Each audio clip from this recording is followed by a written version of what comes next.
ঠিকানায় মাসা তোমার বিয়ে করতো, বুঝছেন? কি বলছে আপনাকে? আমাকে বলে মানে এরকম ইমপ্রেস করার চেষ্টা করছে, বলে তোমাকে যদি, হ্যাঁ মানে তুমি এত সুন্দর, আল্লাহ তোমার আইসা তোমার বিয়ে করতো। আবার বলতো তুমি জান্নাতি হুর থেকেও অনেক সুন্দর, এরকম এরকম কথা বললে, বুঝতে পারছেন? হুম হুম। মানে মন গলানোর চেষ্টা করছে। আচ্ছা ভাই, আমার কথা এটা না, আমার কথা হয়েছে আপনারে কিভাবে আপনার সাথে এই তার সাথে আহসান হাবিব পেয়ারের সাথে যোগাযোগ হয়েছে কিভাবে? এটা হয়েছে ভাইয়া হঠাৎ করে আমাকে, আমি ওর ছিলাম ওই বিভিন্ন ধরনের ছাড়তো, এটা প্রায় ফেব্রুয়ারি মাসে। পরে ফলোয়ার থাকা অবস্থায় আমি একটা কমেন্ট করছিলাম যে আপনার এগুলো আমার কাছে খুব ভালো লাগে। এটা করার পরেই আমাকে রিকোয়েস্ট পাঠাইছে। পরে আমি তো আশ্চর্য হয়ে গেছি, এমন একটা ফেমাস মানুষ আমাকে রিকোয়েস্ট পাঠাইছে। আমি অ্যাকসেপ্ট করার পরে আস্তে আস্তে মানে আমাকে মেসেজ দেয়, কল দেয়। তাও কল মনে করেন একদম ডাইরেক্ট ভিডিও কল দিয়ে আসছে। আর এরকম এরকম কথা বলতো, মানে ওয়াজের শুরুতে, ওয়াজের সুরে যেন ওর কথা শুই না, মানে যে কোনো মেয়ে বইলা যাবো, এত হাদিস কোরআনের কথা এমন ভাবে বলতো।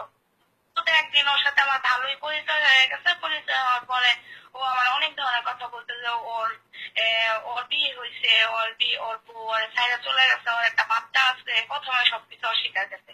তারপর যখন ওর কথা বলছে, বলার পরে আমার কথা নেওয়ার জন্য অনেক চেষ্টা করছে।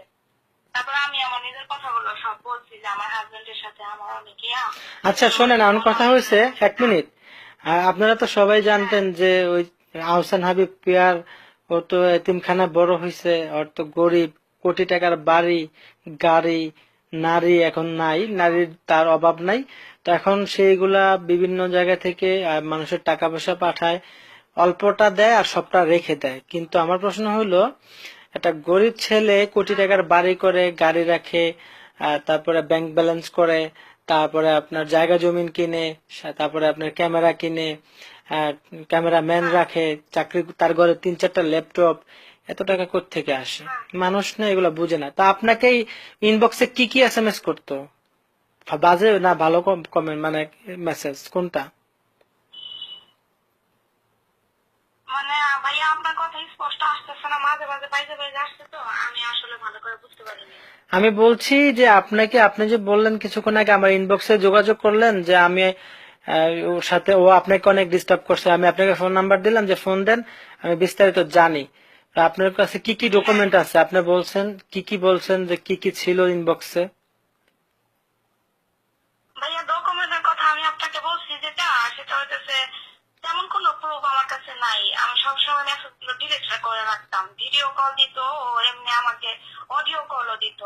প্রায় 2 মাস যাবত ওর সাথে আমার কোনো কথা হয় না। তার আগেও আমার অনেক জ্বালাইছে, অনেক জ্বালাইছে। এমনও এরকম প্রস্তাব দিছে যে আমার সাথে ইমোতে বা ভিডিও কলে, ফেসবুকে আমার একটা কিছু করতে চাইছে। এরকম এরকম প্রস্তাব দিছে আমার কাছে। একদম মানে এরকম ভাবে কথা বলতো, বাবু ছাড়া কোনো কথাই বলতো না। আজকে 2 মাস যাবত ওই ছেলের সাথে আমার কোনো কথা হয় না। আচ্ছা, ওই যে ও কি, সাথে আমার ও ও কি নোংরা এসএমএস করতো আপনাকে কখনো? মিথ্যা কথা বলবেন না। হ্যাঁ প্রচুর প্রচুর নোংরা এসএমএস করতো ভাইয়া। আমি আমার নিজের কয়েকটা ছবি দিছিল আমারে, আমার বোরকা ছাড়া। ছবি দেওয়ার পরে ও আমার প্রতি এমন ভাব দেখাইছে যে প্রচুর আকৃষ্ট, প্রচুর পাগল। আমি আসলে বুঝতে পারি নাই যে এরকম প্রতারণা করবে আমার সাথে। সে টাকা টোকা পরবর্তীতে চাইছে ও আমাকে আপনার কাছ খারাপ থেকে? খারাপ মেসেজ দিত, বলতে হ্যাঁ। টাকা টোকা চাইছে কখনো?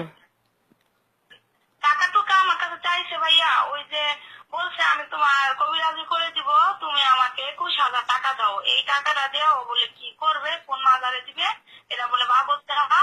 এই 21,000 টাকা দিলে তোমাকে একটা তদবির দিব, কয়েক ধরনের আতর দিব, সুরমা দিব, এগুলো দিলে তোমার হাজবেন্ড অনেক ভালোই দিব। এইসব কথা বলছিল আমার আচ্ছা, কাছে। সে কি এমন ইসলাম? এমন মানে আমি তো পুরো এই টাকা জোগাড়, মানে আজকে পর্যন্ত আমি টাকা কিভাবে জোগাড় করবো এই চিন্তা হয়েছিলাম আজকে পর্যন্ত। আপনি যদি মিথ্যা কথা বলে থাকেন, কাল কিয়ামতের মাঠে কিন্তু আমার নবী কিন্তু আপনাকে শাফায়াত করবেন, আপনি যদি একটা পরিমাণ মিথ্যা কথা বলে থাকেন আমার কাছে। আপনি যা বলছেন সব না সত্য তো? ভাইয়া, এখানে মিথ্যা কথা কি আছে? এখানে মিথ্যা কথা কিছু নেই, যা সত্য সেটাই ভাইয়া, সত্য কথাই বলছি আপনাকে।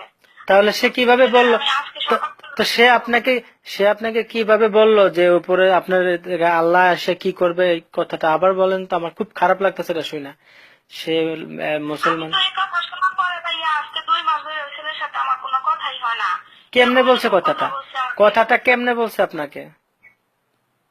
কথাটা বলছে ভাইয়া ভিডিও কলে কথা বলার সময় ওই আমাকে দেখছে, দেখার পরে মানে এত খুশি হয়ে গেছে, মানে ও সুন্দরী কোনো মেয়ে দেখে নাই, বা আমি যেরকম ও আমার প্রকাশ করছে যে মানে বিশ্বের মধ্যে একদম এত সুন্দর, কত তুমি এত সুন্দর, তোমার এত আল্লাহ উপরে থেকে নাই এসে তোমার বিয়া করবো।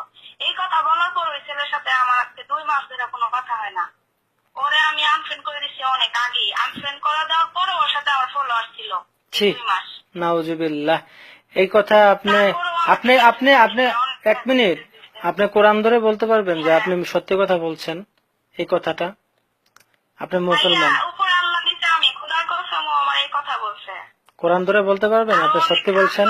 বলছে যে কথাগুলো কিনা থাক, অত কথা বলার দরকার। আর নেটওয়ার্ক ডিস্টার্ব।